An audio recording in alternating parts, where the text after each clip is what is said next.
What's going on? It's Astronaut H, and this is the What More Do You Want Network. Now, in this video, I will be discussing tonight's game between the Chicago Bulls and Atlanta Hawks. And of course, if you watch any video like this in the past, you know that this is my Bulls report. Now, of course, the Bulls are facing off against the Atlanta Hawks. And, after the last loss, this was to me, this was sort of okay, let's buckle down after coming off of last night's win and show that we are more capable of putting together multiple games like the ones in the past and beat a team that beat us prior to our last outing and just show what we're capable of and get back to our winning ways. And tonight was something that, when you see the all-stars on our team, so to speak, I'm not speaking in the present time, but it's past tense. The Zach LaVines, the DeMar DeRozans, the Nikola Vucevic. Follow their lead. This is what I spoke about. Follow behind these guys' lead. These are the ones that make possible to win games, because down the stretch you need those type of performances from those guys. So the Bulls did have the usual suspects as starters: Alex Caruso, Zach LaVine, DeMar DeRozan, Patrick Williams, and Nikola Vucevic. And on the other side, you did see the usual suspects aside from Clint Capella on the Atlanta Hawks. You seen your DeJounte Murrays, you seen your John Collins, of course Trae Young, AJ Griffin. They had the usual suspects that were out there.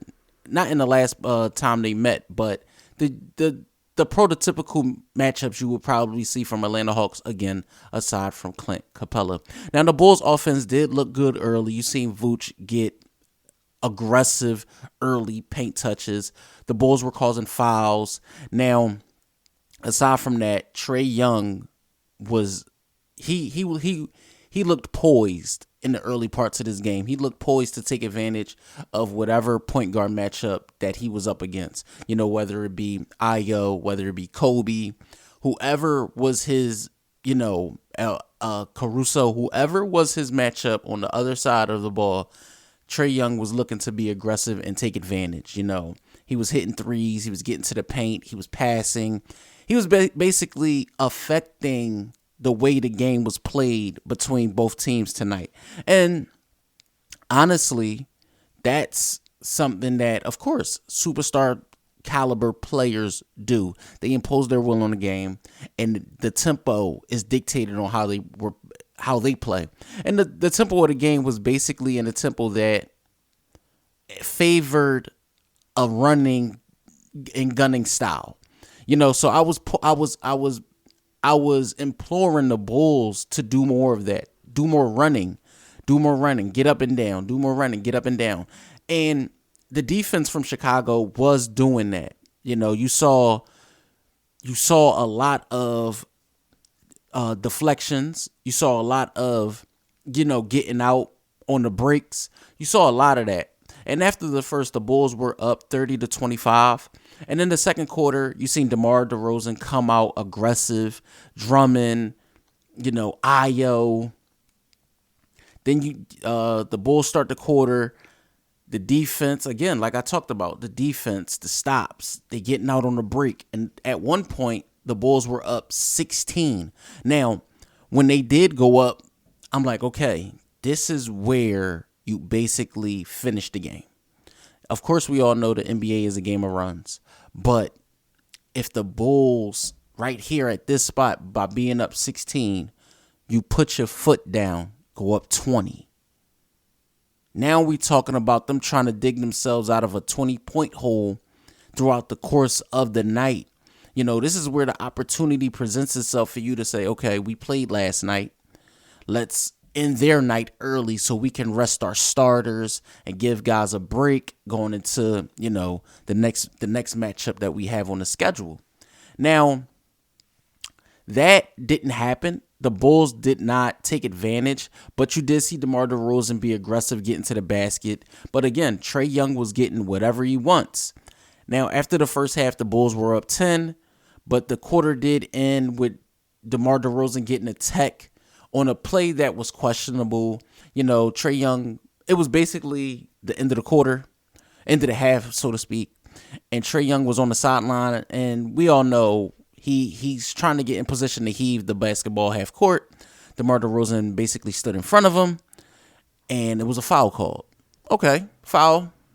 DeMar DeRozan was making an argument that Trae Young basically had nowhere to go, and the referee teed him up.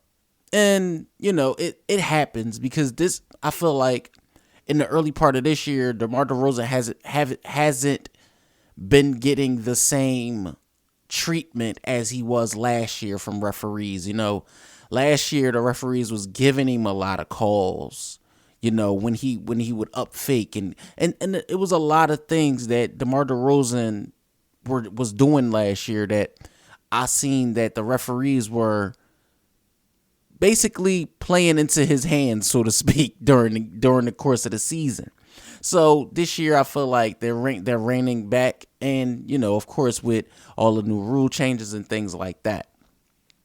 But going into the third, you seen DeRozan get the first basket. Patrick Williams was being aggressive, but the Bulls do call a timeout after the Hawks cut it to 6. The Hawks get it down to 2 after going on a run after a few shots. The Hawks tie the game at 85. Now, this is where the game got very, very interesting. DeRozan ends up getting his 5th foul called on him at the 4:29 mark in the 4th quarter. But before all of that, you saw the Atlanta Hawks shoot the lights out of the gym. Whether it was Bogdanovich, whether it was Griffin, whether it was Trae Young, whether it was Murray. I mean, the Bulls were down at one point in the 4th, and I heard one of the announcers say, I believe it was Dominique Wilkins, that was because it was a Hawks broadcast I was watching.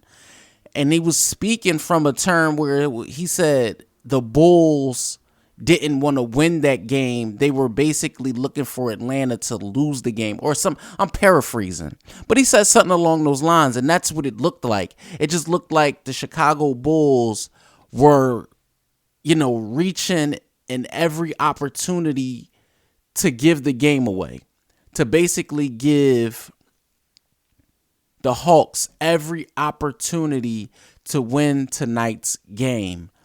In the 4th quarter, the Hawks did score 31 points. And I believe out of those 31 points, I want to say a good half was 3-pointers. But, when it came down to execution late and who was able to ultimately impose their will down the stretch of the game, it was a lot of back and forth late. You've seen a lot of big shots made by guys. You've seen a lot of big shots made by DeRozan. You've seen a lot of big shots made by Levine and Trae Young. You just seen a lot of DeJounte Murray. It was even one play where Trae Young shot a 3 or 2. And again, DeRozan had 5 fouls. And they called DeRozan for basically, impeding on his landing space, and basically fouled DeRozan out the game. Billy Donovan luckily still had his challenge. He saved it and challenged that call. DeRozan didn't get his night ended, and that basically, honestly, in my opinion, that saved tonight's matchup for Chicago, because DeRozan after that hit some big shots down the stretch, and that was all it was. It was the last 2 minutes of tonight's matchup was like a heavyweight fight, a lot of back and forth, and tonight ended on who had the last possession. So after the Hawks did end up tying the game, you seen Billy Donovan automatically call timeout, and the play was ran for DeMar DeRozan.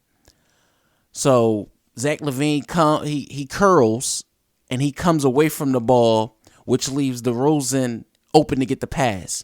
So they inbound to DeRozan. DeRozan takes his typical wing jump shot. It misses. fight for the rebound. Ayo Dosunmu gets the ball with about somewhere close to maybe 5/10 of a second. Tips it up. It goes in. Chicago Bulls are winners tonight. And what more could you ask for? They get another win on the season. What a game. What a game. What a game. I was ecstatic after tonight's matchup. After tonight's game, I couldn't ask for more. The Bulls fought very hard, and tonight was no easy feat going up against a team like the Hawks who, record-wise or not, they will always give you a run for your money. So the Bulls coming out on top and winning tonight's matchup, 110-108, is definitely great to see. And as I read off these box scores, I'm impressed. Let me say that to say the least. You had 28 points, 6 rebounds, and 5 assists from DeMar DeRozan. You had 8 rebounds, 11 points from Patrick Williams. Pat was very aggressive, and he took the matchups very well, whether it was Collins, whether it was Hunter. He took those matchups very well. Personal, if you ask me, because his defense was on point tonight. Tonight by Vucevic, I would have liked to see more rebounds. He did have 7 boards, 20 points. He did hit a big 3 in the fourth. Zach LaVine, 22 points, 5 assists, 5 rebounds, and that's what you need from the 3 of those guys. I would like to see Zach LaVine somewhere more in the 25, 27 range, 28, depending on the game he's having. But he did have 22, but that's what you need to see from the 3 of those guys collectively. On a sour note about tonight's game, Alex Caruso did end up getting injured, which, the Bulls don't need. It's already bad enough that Derrick Jones Jr. and Javonte Green and Dragic, of course, Lonzo Ball are all out right now. So that's just another, fuel to the fire. That adds more fuel to the fire where you miss a guy like Alex Caruso who was, adding an impact in tonight's game. He did end tonight with 5 points and 2 rebounds. As far as Kobe White, good bench minutes, 10 points, 5 assists, 4 rebounds. You see Andre Drummond come off the bench, grab 11 boards, 5 points. Ayo, 9 points, 3 rebounds, 2 assists. Dalen Terry did see some minutes, but he didn't score, but he did grab a rebound. Ultimately, like I said, the Bulls kept their turnovers low, 11 for the game. 20 assists. Usually when the Bulls get around that 20, 22, 25 assist range, they win. So that's a good look. And 47 rebounds as a team. As far as the Hawks go, they did have 6 guys in double figures. Trae Young did lead the way with 34 points, but they did keep Trae Young assists down. He only had 6. You seen DeJounte Murray with 10 assists and 15 points. Kongu did have 11 rebounds and 18 points. DeAndre Hunter did have 10 points, 9 rebounds. And John Collins didn't really have an impact on tonight's game. His plus-minus was -8, 4 points. He had 4 personal fouls and 7 rebounds. So that was ultimately, tonight's wrap-up on the box score side of things. But as far as the Bulls winning and getting some momentum behind what they did last night, I'm impressed. Because guys are finally arising to the challenge, especially with everything that comprised after losing 4 straight. Guys were engaged. Guys were looking for ways to finish. And that's all you can ask for, right? That's all you can ask for from a team who are not where they were last year, but competing, playing together, being a team, being all in, with the coach's philosophies, and just playing for each other. What more could you ask for? Let me know what you guys think in the comments down below. Bulls fans, Hawks fans, of course, it's always great to hear from you guys. It's greatly appreciated. Don't forget to like, comment, subscribe, hit that notification bell so you can know anytime a video is being uploaded to this channel. It's Astronaut H. This is the What More Do You Want Network, and I catch you guys on the next video.